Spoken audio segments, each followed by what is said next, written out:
The rope bit into her wrists, coarse and unforgiving. It had rubbed the skin raw hours ago, and now the dried blood was a dark crust that flaked away with every slight movement. She was tied to a splintered hitching post in the center of what passed for a town square. A patch of earth packed hard by hooves and boots, ringed by false-fronted buildings that leaned into each other like tired drunks. Dust, fine as flour, coated her ragged dress, her bare feet, her matted hair. It was the dust of the road, but mixed in was the phantom smell of ash, of charred pine and burnt wool, an odor that clung to her like a second skin. It was the ghost of the fire that had taken everything. The barn, the small lean-to she had called a room, the meager possessions within. It had taken the last of her old life and left her here, an object to be disposed of. Her brother-in-law, Silas, stood a few feet away. His arms crossed over his portly chest. He was the one who had tied her here. After the fire consumed his brother's small holding, he had declared her part of the property, a debt to be settled, a mouth he refused to feed.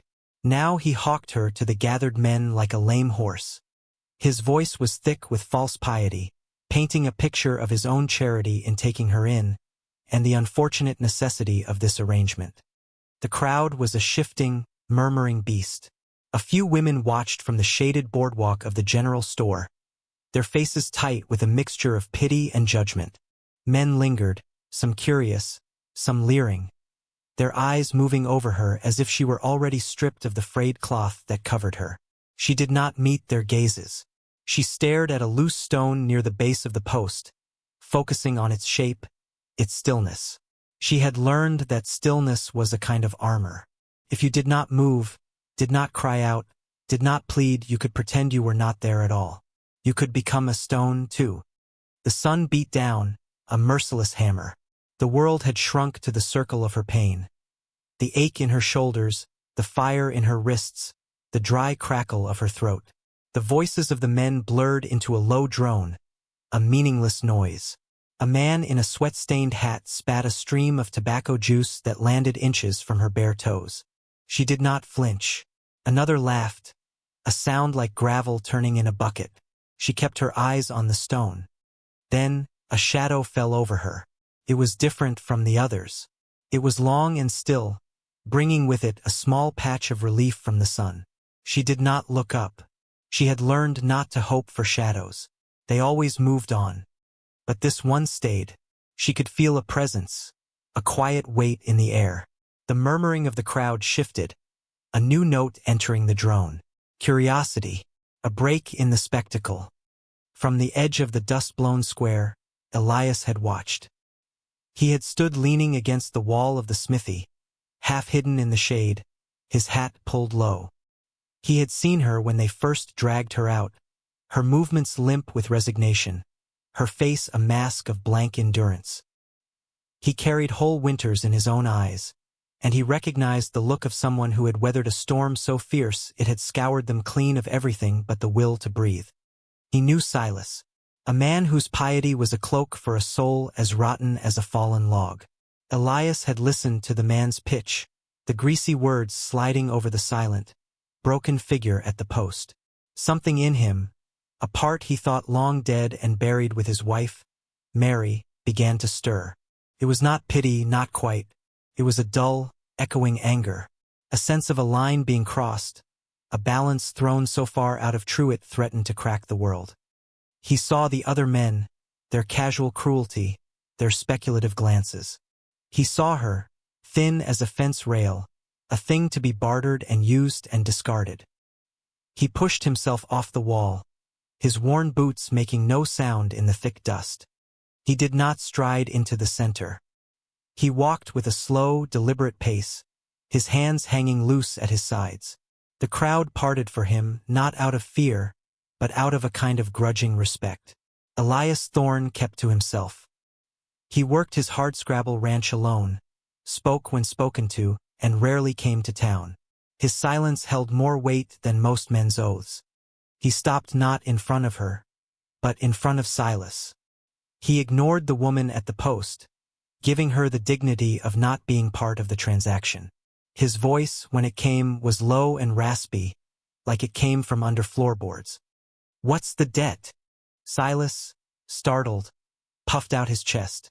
"Elias, this is a family matter." "Looked like a public one to me," Elias said, his gaze flat. "What's he owe you?" He nodded toward the memory of Silas's brother. "More than he had. The fire took the rest. She's all that's left of the settlement." The lie was slick and practiced. Elias reached into the pocket of his worn denim trousers. He pulled out a small leather pouch. It did not clink with the sound of many coins. It held the few he had set aside for seed. He appended it into his palm. 3 silver dollars and a handful of smaller coin. He looked at Silas, his eyes unblinking. "This settles it." It was not a question. Silas's eyes darted from the coins to Elias's face, then to the crowd. He saw no support there, only watching eyes. To refuse was to challenge a man who asked for nothing and bothered no one. There was a danger in that. He gave a greasy smile. "A Christian act, Elias. A true Christian act." Silas scooped the coins from Elias's palm, his fingers quick as a rat. He turned and walked away without a backward glance at the woman still tied to the post. He had what he wanted. Elias stood there for a moment as the crowd, its entertainment over, began to disperse in 2s and 3s, their voices starting up again, full of fresh gossip. He waited until most were gone before he turned. He walked to the post. She still had not looked up. Her world was that stone, that patch of dust. He pulled a small, worn pocket knife from his coat. The blade clicked open, a sharp, clean sound in the sudden quiet. He did not touch her. He reached behind the post and sawed at the thick rope. It was stubborn, but the knife was sharp. One strand popped, then another. The rope fell away from her wrists. For a long moment, she did not move. Her hands remained in front of her, as if still bound by a phantom cord. Then, slowly, she lowered them to her sides. She flexed her fingers, once. She did not rub her raw wrists. She finally lifted her head. Her eyes, shadowed and hollow, met his. They were the color of a winter sky. He saw no gratitude in them. He saw no fear. He saw nothing at all. Just a vast, empty space where a person used to be. He folded his knife and slipped it back into his pocket. He gave a short, almost imperceptible nod toward the dusty track that led out of town, away from the sun-bleached buildings. Then he turned and began to walk. He did not look back to see if she was following. She stood alone in the center of the square for a full minute. The wind lifted a swirl of dust, and it spun around her bare feet like a ghost. She looked at the frayed ends of the rope on the ground. She looked at the back of the man, a tall, stoic shape already shrinking in the distance. He walked at a slow, steady pace, as if he had all the time in the world, as if he expected her. Her feet, cracked and sore, began to move. One step, then another. She fell into his rhythm. A dozen paces behind him, a silent satellite pulled into a new, unknown orbit. The journey was a silent one. The sun blazed down, and the land stretched out on all sides, a canvas of browns and pale yellows, broken only by the gray-green of stubborn sagebrush. The dust lifted behind them like twin spirits, his large and solid, hers smaller, more tentative. He never spoke, never looked back, but his pace remained slow, measured. It was a pace she could match, even with the ache in her bones and the fire in her lungs. Once he stopped by a gnarled, half-dead juniper tree. He unslung a canteen from his shoulder, drank, and then set it down on a rock by the side of the track before walking a little ways off, turning his back to her. It was the first act of deliberate kindness she had known in so long it felt foreign, like a language she no longer understood. She approached the canteen as a wild animal might approach a salt lick, with caution, with disbelief. The water was warm, tinny, and the most beautiful thing she had ever tasted. She drank, screwed the cap back on, and left it on the rock. When he returned, he picked it up without a word, and they continued on. The sun was bleeding a deep, blood-orange stain across the western horizon when they finally saw it. A small cabin, built of weathered pine that had gone gray with sun and time. It stood alone in a shallow valley, with a ramshackle barn and a fenced corral beside it. A single cottonwood tree stood guard, its leaves whispering in the evening breeze. The place was not just isolated. It felt forgotten by the world. It was a reflection of the man who led her there, stark, functional, and deeply solitary. He led the way to the door, pushed it open, and stepped inside. The interior was dim, smelling of wood smoke, old leather, and soap. It was meticulously clean, but unbearably empty. A stone fireplace dominated one wall, cold and black. A simple table with 2 chairs stood in the center of the main room. A narrow door led to what she assumed was a bedroom. He gestured toward the table. "Sit." She obeyed, sinking onto one of the hard wooden chairs. Her body screamed with exhaustion.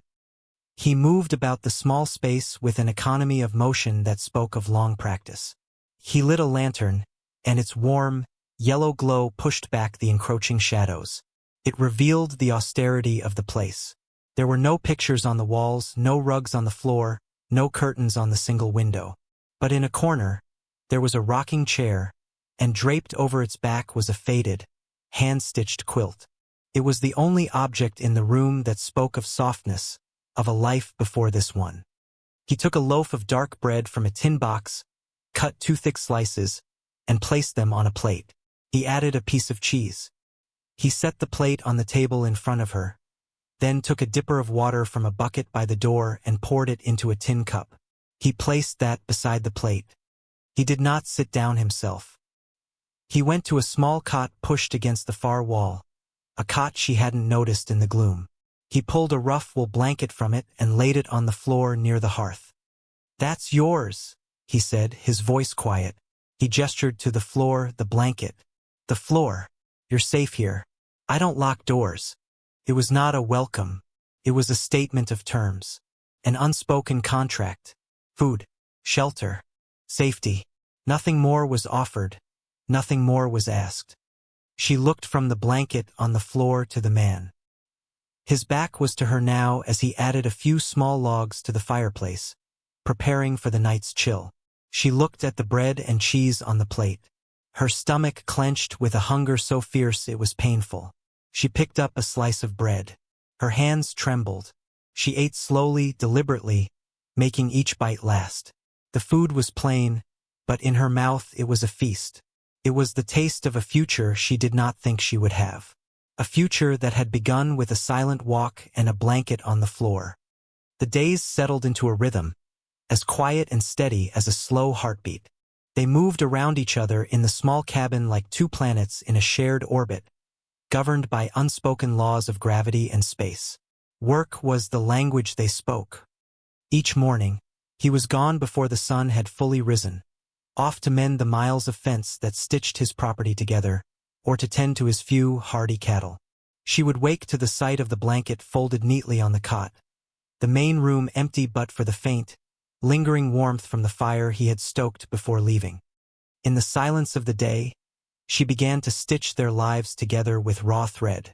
She found a broom made of bundled twigs and swept the floorboards until they were clean of every last speck of dust.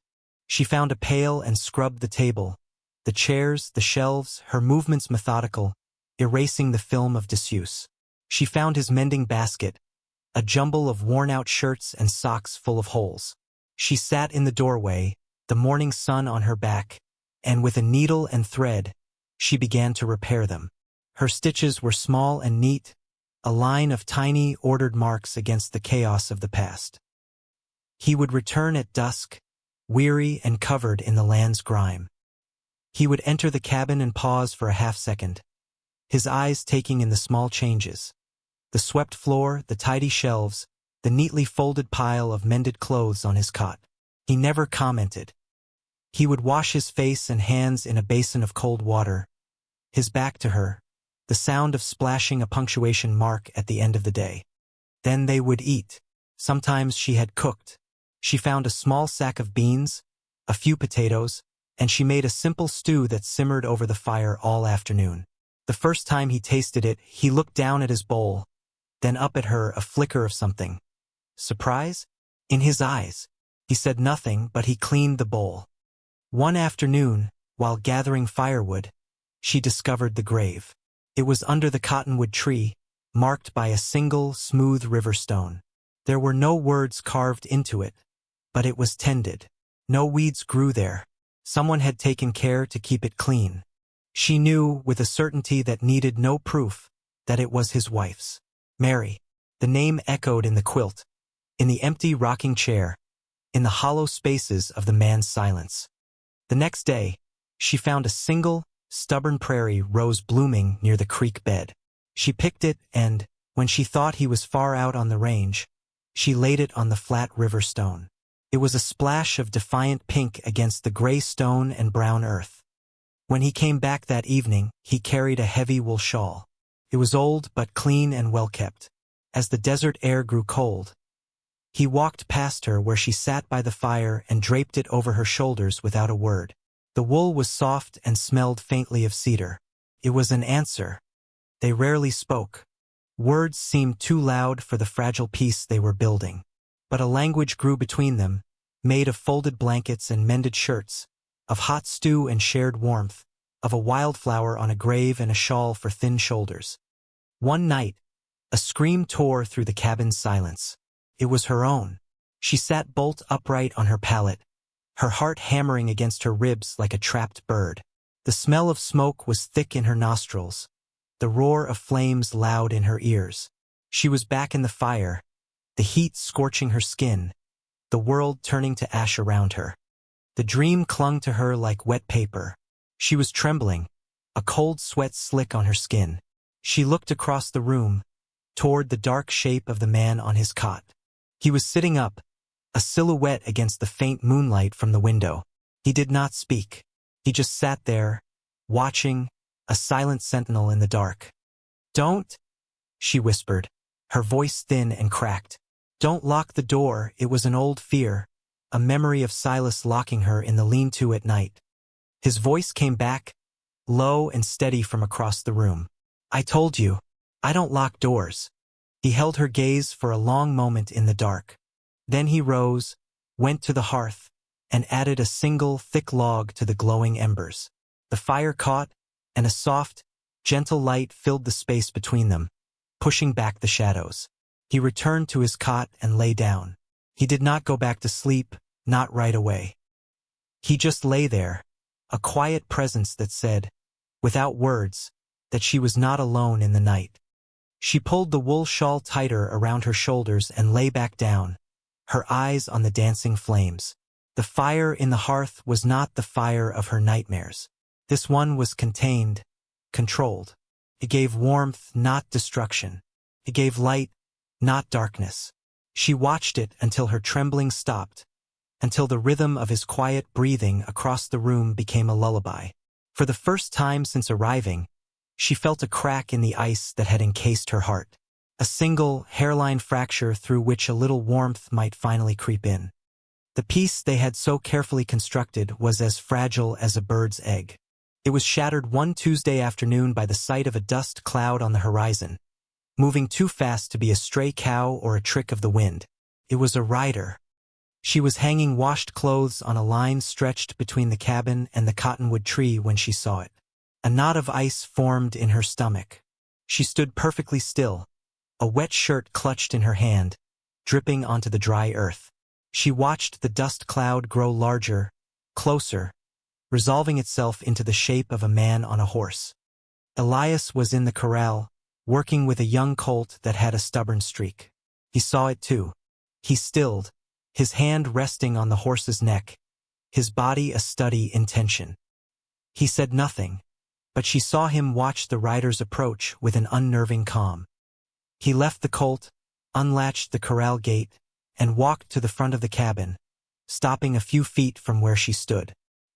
He did not look at her, but his presence beside her was a bulwark. It was Silas. Of course it was Silas. He rode a big, bay gelding that looked as overfed as he did. He pulled the horse to a halt just beyond the clothesline, his gaze sweeping over the homestead with a proprietary sneer. He took in the mended fence, the neat woodpile, the clean-swept yard. His eyes landed on her, on the clean dress she wore, one of Mary's altered to fit, and the shawl still draped over her shoulders. His lip curled. "Well now," Silas boomed, his voice an ugly intrusion in the quiet valley. "Looks like my charity has found a comfortable nest." Elias stepped forward slightly, placing himself more fully between Silas and her. "This is my land, Silas. State your business or ride on." "My business." Silas feignait de surprise. "My business is her." He pointed a thick finger at her. "She is my property. Part of my brother's estate, which fell to me. The law is clear on that. You paid a debt. Thorn, you didn't purchase my kin. She's not your kin to sell or to claim," Elias said, his voice dangerously low. "And she's not property. Is that so?" Silas swung down from his horse, his boots thudding on the hard-packed earth. He hitched his trousers up over his belly. "I have papers. A magistrate in the next county agrees. She was part of the holdings. You interfered in a family matter. I'm here to correct your mistake." He took a step toward her. "Come on now, girl. We're leaving." She felt the old, familiar paralysis creep over her. The urge to shrink, to become a stone again. Her breath caught in her throat. The world began to narrow, the edges going dark, just like it had at the hitching post. But then she felt it, the warmth of the sun on her face, the solid ground beneath her feet, the weight of the cedar-scented shawl on her shoulders. She looked at Elias's back, straight, unyielding. He had not taken a single step backward. Silas reached for her, his hand outstretched, his face a mask of smug ownership. "Don't make this difficult." And something inside her, that hairline crack in the ice, broke wide open. It was not a thought. It was an instinct, a rebellion born of swept floors and mended shirts and a wildflower on a grave. Elias moved to block him, opening his mouth to speak, but her voice came first. "No." It was not a loud word, but it cut through the air with the sharpness of broken glass. Both men froze, turning to look at her. Silas's mouth hung slightly ajar. He had never heard her speak above a whisper. She took a step forward, out from behind the shelter of Elias's back. She met Silas's gaze directly, and for the first time, he saw not a vacant, broken creature, but a woman with a fire in her eyes. "I am not your property," she said, her voice stronger now, steadier. "I am not going anywhere." Silas's shock curdled into rage. "You insolent!" He lunged, not for her, but to shove Elias aside. Elias stood his ground like an old oak. He caught Silas's arm, his grip surprisingly strong. "You heard her," he said, his voice flat and final. "This is her home now. You are not welcome here." Silas struggled, his face turning a blotchy red. He was bigger than Elias, softer, and his strength was no match for the wiry power of a man who worked from sunup to sundown. "You'll regret this, Thorn. I'll come back with the law." "You do that," Elias said, pushing him back a step. "You tell them how you tied a woman to a post and tried to sell her. You see what law that gets you." For a moment, the three of them stood in a tense tableau. Silas, panting with fury and thwarted greed. Elias, calm and resolute. And her, standing on her own 2 feet, her chin lifted, her hands no longer trembling but clenched into tight fists at her sides. Silas saw the shift. He saw that the power he held over her was gone, burned away not in the barn fire, but in the quiet days in this valley. He saw 2 people standing as one, an unbreakable unit. A bully's power lies in the victim's fear, and her fear was gone. With a curse, he wrenched his arm free. He shot one last look of pure venom at her, then turned, heaved himself back onto his horse, and spurred it into a gallop. He rode away the way he came, a diminishing figure of impotent rage, leaving only a cloud of settling dust behind him. The silence that descended was profound. It was not the empty silence of before, but a full, waiting silence.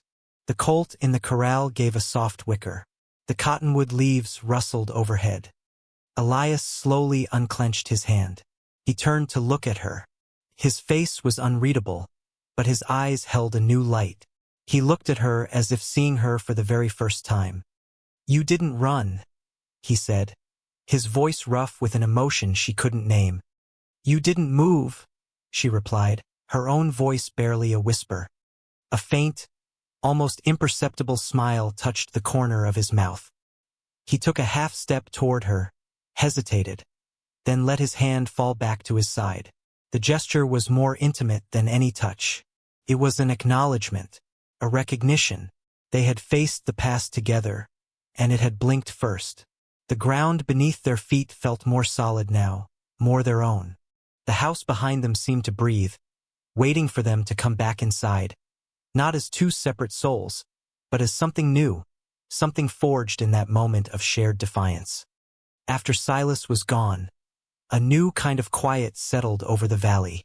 It was a quiet born not of emptiness, but of certainty.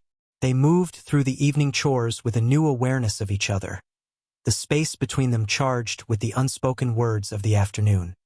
That night, as they sat by the fire, the silence was different. It was no longer a buffer but a shared space, comfortable and deep. He stared into the flames, his brow furrowed in thought. She watched the firelight play over his weathered face, tracing the lines etched by sun and sorrow. Finally, he spoke, his voice low, directed at the fire. "He could come back. He's a spiteful man. He might try to find a lawman who'll listen to his side of it." She felt a chill that had nothing to do with the night air. She said nothing, waiting. "A man can't claim another man's wife," he said, still not looking at her. "Not by any law." The air in the cabin grew very still. The crackle of the fire was the only sound. She understood what he was saying. It was not a declaration of love, not a poet's verse. It was a practical solution to a dangerous problem. It was a wall being offered, a fortress. And yet it was more than that. It was the final, strongest brick in the shelter he had been building around her since the day he cut her ropes. She found her voice, small but clear. "I am not anyone's wife." He finally turned his head and looked at her. His gaze was direct, earnest, stripped of all its usual guards. "You could be," he paused, "if you wanted, my name. It's not much, but it's strong enough to stand on. You're either the kindest man I've met," she thought, "or the most foolish." She looked at his calloused hands, the sincerity in his tired eyes. She thought of the shawl, the wildflower, the log on the fire in the middle of the night. She thought of his back, a shield between her and the world. "Yes," she said. The word was a release. A key turning in a lock she hadn't known was still rusted shut. A long, slow breath escaped him, one he seemed to have been holding all day. He gave a single, solemn nod. "All right then," he looked at her, a question forming in his eyes. I never asked. Your name." She flinched almost imperceptibly. The name she had been born with was a ghost, a name that belonged to a girl who had died in a fire, at a hitching post. It was a name that tasted of ash and shame. It was not hers anymore. "I don't have one," she whispered. "Not one that fits." Elias considered this. He looked at her, truly looked at her, at the resilience that held her thin frame straight, at the flicker of new light in her winter sky eyes. He thought of how she had brought quiet order to his house, how her small, humming tunes sometimes filled the morning air, how she had faced down a monster with a single word. She was not the darkness of the past. She was the small, steady flame in the hearth. "Lena," he said, the name soft in the quiet room. "It means light." Lena. She tried the name on in the silence of her mind. Felt strange, new, like a clean dress after wearing rags for a lifetime. It was not a name burdened by memory. It was a name given in a warm, safe room, by a man who offered his own as a shield. It was a beginning, a small smile, the first true smile he had ever seen from her, touched her lips. "Lena," she repeated. It was an acceptance, a claiming of her own. The next morning, they took the tattered, ash-stained dress she had arrived in. They walked together to a small, cleared patch behind the barn. Without a word, Elias struck a match and set the ragged cloth alight. They stood side by side and watched it burn. They watched the fabric curl and blacken, the last physical remnants of her old life turning into smoke that rose and vanished into the vast blue sky. It was a funeral and a christening all at once. The fire only changes everything if something new is waiting in the ash. They were married a week later by a traveling preacher, a thin man with a weary horse and kind eyes. The ceremony was conducted on the porch of the cabin. Elias wore a clean shirt. Lena wore Mary's altered dress, and in her hair, she had tucked a single prairie rose. There were no guests, no witnesses but the cottonwood tree and the wide, open land. Their vows were simple, quiet promises spoken into the wind. That evening, the house felt different. It was no longer a cabin he occupied and she resided in. It was a home. The emptiness had been filled. The silence was no longer haunted by ghosts, but pregnant with a shared future. He sat in his usual chair and she, for the first time, sat in the rocking chair, Mary's chair. She pushed off gently with her foot, and the chair began to rock with a soft, rhythmic creak. It was not a sound of intrusion, but of continuity, of life. Elias watched her, a look of profound, quiet peace on his face. The house breathed around them. It breathed in the scent of cedar and wood smoke, and it breathed out a fragile, stubborn hope.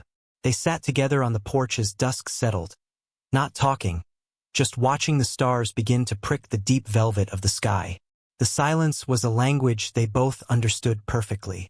It spoke of sorrows shared, of burdens lifted, of two broken souls stitching themselves together, not into a perfect whole, but into something stronger, something that could weather any storm to come. So this story, it ain't just about a rescue. It ain't about a strong man saving a damsel. Anyone with a few coins and a knife could have cut those ropes. No, this is a story about naming things. It's about how a person can be stripped of everything, even their own name, and be left a hollow thing, an object. And it's about how the quietest acts of decency, a blanket on the floor, a shared meal, a moment of steadfast presence, can start to fill that hollowness back up. It's about the courage it takes to accept a new name, a new life, when the old one is nothing but a ghost of smoke and ash. And the courage it takes to offer your own name as a shelter, knowing it means sharing the weight of your own ghosts too. We all have our own fires, our own hitching posts where the world tries to tie us down and tell us what we are. And maybe, if we're lucky, we find someone who doesn't see the ropes or the ashes. They just see a place where a little light could get in. And if you're brave enough, if you're quiet enough to listen past the noise, you might just find that the most powerful words in the world aren't, "I love you," but something much simpler. Something like, "Here, this is yours. You are safe." You might just find a name that fits, and a fire that warms instead of burns. You might just find a home,